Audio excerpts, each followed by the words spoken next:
Écoutez, madame, c'est clair que nous déplorons la violence qu'il y a eu hier à l'Assemblée nationale. C'était un spectacle assez terrible, mais bon, quelque part, nous ne sommes pas surpris. Ce sont des choses qui arrivent un peu partout dans les parlements au monde. Les esprits se surchauffent, les gens vont arriver jusqu'à se battre. C'est des choses qui arrivent. Et ici, au Congo, ça ne m'étonne pas du tout. Je pensais même qu'on allait avoir plus de ces scènes-là plus souvent qu'on en a. Puisque le peuple a été frustré des années longtemps. Et nous avons été dirigés pendant plus de 21 ans par un groupe de gens qui nous ont pris en otage, totalement pris en otage. Alors comprenez très bien que c'est un peu normal ce qui est arrivé. Et ce que moi je voudrais dire par là, les despotes de fois dans la vie, il faut devenir despote aussi. Quand vous avez en face de vous des fous, il faut de fois devenir fou. Le pouvoir aussi c'est ça. Puisque aller en cherchant à caresser dans le sens du poil, à chaque fois, ça ne donne rien. Eux, ils sont passés par des coups de force tout le temps, le FCC. Alors qu'ils étaient seuls au pouvoir, c'était des coups de force en coups de force.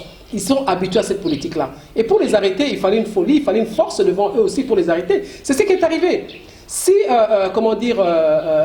Kabound ou bien l'Union Sacrée ne s'était pas comportée comme ça, ils allaient continuer à faire ce qu'ils étaient en train de faire. Le bureau était déjà tombé avec cette pétition, enfin pas tombé, mais quand on a déposé la pétition, la présidente de l'Assemblée nationale ne pouvait plus convoquer une plénière. Mais vous voyez bien qu'ils étaient en train de passer au-dessus de la Constitution. Ils n'arrêtent pas de parler de la Constitution, alors que c'est eux qui violent. Des années longtemps, ils ont violé cette Constitution-là. Alors les bousculer comme ça a été fait hier, oui, ça peut être choquant, mais ça valait la peine. Ça valait la peine pour que nous puissions passer à autre chose. Voilà, moi c'est un peu ça que je voudrais dire. On a bien beau dire que oui, des discours, oh non, c'était pas bien, c'est la violence, oui, on n'est pas d'accord avec la violence.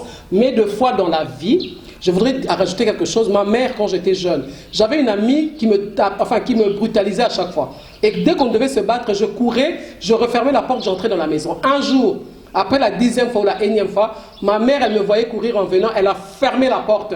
Je me suis retrouvé face à cet ennemi-là, à cette amie-là.